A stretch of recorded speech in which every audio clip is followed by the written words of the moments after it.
Does reading old books intimidate you? Do you expect them to be tedious and difficult? Welcome to the Charlotte Mason High School podcast, where we seek to share the joys that we have in our high school work with moms so they can finish the journey of their homeschool with joy and confidence. My history education was abysmal. I have no natural inclination toward history. And even as a homeschool teacher, I've questioned, what is the point of studying history? Am I trying to pass on fact? Are we supposed to be looking for morals or heroes to follow? I'm convinced that the point of studying history is to get wisdom. And the autobiography of Benjamin Franklin is such a joyful way to get wisdom, especially as you discuss it with your student. So you will enjoy this conversation between me and two students, one, my daughter Esther, and one, our friend Adeline. We had a great time reading this book, and we're so happy to share it with you. All right, y'all ready to get started? I am Angelica, and I'm here with Adeline and Esther so that we can have our end of book discussion on the autobiography of Benjamin Franklin. My name's Adeline. I'm 15 years old. I would describe this book as wisdom because there's a lot of wisdom that Benjamin is passing on to his son. Hello, everybody. I'm Esther, and I am turning 14 in a week. I would describe this book as intellectual because of the way that Benjamin Franklin phrases things and the genius that he is. I think I would describe this book as a memoir. I love in the beginning, he says, the next thing, most like living one's life over again, seems to be a recollection of that life. He sounds like an old man who wants to go back through and relive everything. Esther, do you think people should think about as they read the book? I want you to look and see how your behavior can get you to great places. Amen. That's definitely a theme that he brings up in the very beginning. He says, I owe the mentioned happiness of my past life to his kind providence, which led me to the means I used and gave them success. We should retitle Ben Franklin's autobiography and add a subtitle. And mine would probably be The Means of Success. Intellectual autobiography of a great man. Hey, Adeline, what does this book remind you of? Oh, it reminds me of Homer's Odyssey because in the middle of the Odyssey, it's Odysseus telling his own story. And that's a lot like what Benjamin Franklin's doing. He's telling his own story to his son. That's who it was intended for. But Odysseus is telling it to some people so he can get home because they really wondered who he was. He had all these episodic adventures, and there is a clear break in those.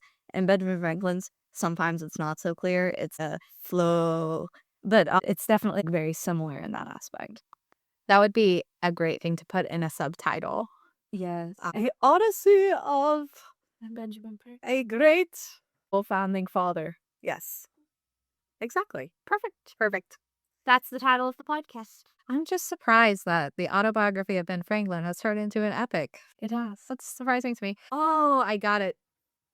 Ben Franklin, it just cuts off, right? Yeah. If it had kept going, it would have turned into the Iliad because you would have had the American Revolution. Oh. Dead people, battles, blood.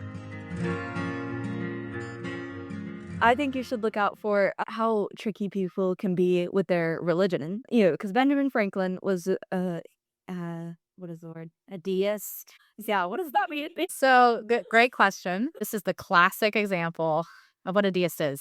A clockmaker who sets the clock. He winds it, then he walks away, and he doesn't touch it.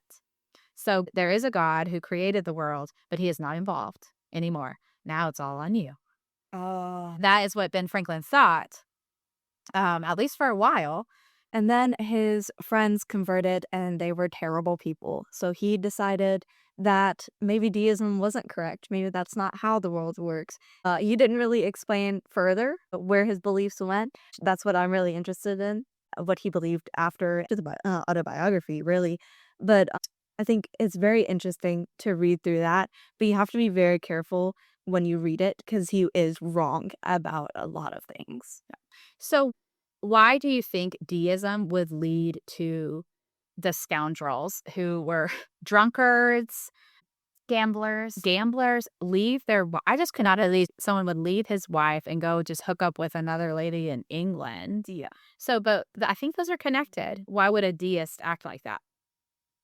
So if you're a deist, you are believing that there is no God in control of you. So that means you can do whatever you want. There is no right, there is no wrong, there is no good, there is no bad. You can do whatever you want and it's all good because you're never going to get punished for it. So that leads to this lawlessness where the laws are wrong because they can't be in control of you. And you realize that there is no actual way to live if there's no law because you're just hurt over and over again. Benjamin Franklin paid for almost 3 men's debts of their lives. And they all blamed it on him and they all gave him the debt and stuff like that. And so he really learned from this experience that, wait, there is a punishment for this. It's just falling on me instead. Someone told me once that it would be a good idea if someone said, oh, there's no right, there's no wrong. You tell them, hey, can I have your wallet? And you walk away with their wallet. And so either you get free money or you prove to them that, yes, there is a right and wrong. I should not be able to just take your wallet. And so the feeling of being wronged shows that there is some standard in the world that's beyond just doing what you want. And I guess that's what Ben maybe came to. If clearly it is wrong, what these men have done, well, how can I say that unless there's some higher authority? Yeah. Yeah, but I don't know where he landed. His love of virtue and the way he tries to manage his life is just amazing to me. And I just love talking about it. I was very impressed by that. It's so rare to have someone actually work on yourself as a person. Benjamin Franklin managed his life and his habits. He literally had a logbook that had 13 characteristics. Those are temperance, silence, order, resolution, frugality, industry, sincerity, justice, moderation, cleanliness, tranquility, chastity, and humility. He had a line for every day, and he'd mark in the margin, oh, I messed that up, so you'd make a ball. So he might have 3 balls for silence, or no balls for that he messed up with whatever temperance or something. So that really helped him to grow. Humility was a really big topic for a really long time. What stood out to you about the humility issue? I think the reason he got so high up in the world was because of his humility, because he was so humble in his manner that people didn't mind confiding and didn't mind taking his ideas. And he was a genius, so why not take his ideas? He was an American who was entered into the Royal Society in England. He literally became general, which you don't usually think about that, under General Braddock, and he got all the money for General Braddock, and he got all these different things and just helped as best he can. Everybody that went to him prospered. Yeah, and I think he attributed it to his appearance of humility, right? Which was so inspiring to me. I took so many notes when he started talking about how to come across as humble, because like this, I need direct instruction about. So I took notes on that. So he talked about things like that he would never directly contradict someone. Instead, he would say things like, in many cases, what you're saying is true, but I think in this case, there's a difference, which is so much easier to accept than someone saying, you are wrong. One thing that I was very surprised by with his discussion on humility is he said he doesn't think he ever achieved humility. He achieved the appearance of humility, but not the reality. And I wonder if it was because he was not a believer. True humility only comes through submitting yourself to Christ. And with his worldview, how could you be humble if it all ends with your reasoning your own reasoning. That's not humble. But I think he was a great example of a wise way to live in his appearance of humility, even. Which virtue do you think you would most want to focus on in your own life? Silence. I was very surprised that he made a virtue of silence. He defined it as speak not, but what may benefit others or yourself. Avoid trifling conversation. I thought that was really good. Yeah. He said silence was a foundation for learning. He says, my desire being to gain knowledge at the same time that I improved in virtue, and considering that in conversation it was obtained rather by the use of the ears than by the use of the tongue, and therefore wishing to break a habit I was getting into of prattling, punning, and joking, which only made me acceptable to trifling company, I gave silence the second place. So not only is it a virtue, but he thought it was second place virtue. That's because it's essential for growth. Yeah, impressive. The thing that I want to stick with me is his study industry. He was totally self-educated.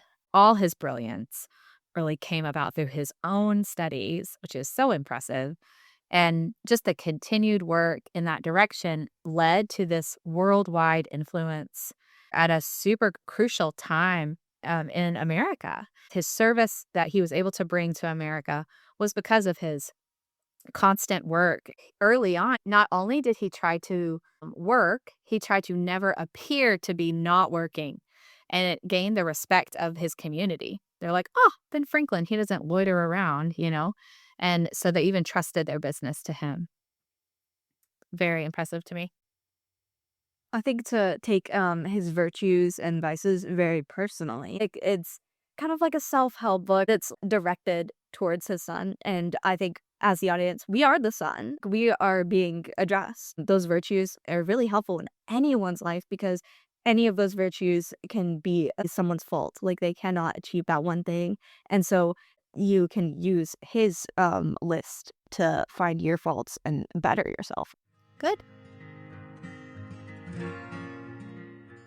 Would you recommend this book to anyone? I think everyone should read it. Men, women, boys, and girls of all ages would enjoy and learn from it. Mhm. I think it's important to understand that this is not just for girls and it's not just for boys. This is for really both. And you need to make sure that you understand that you can learn from it. This is definitely how a man grew in character, and that's really cool. It's part the growth of the man and also just part of the birth of our country.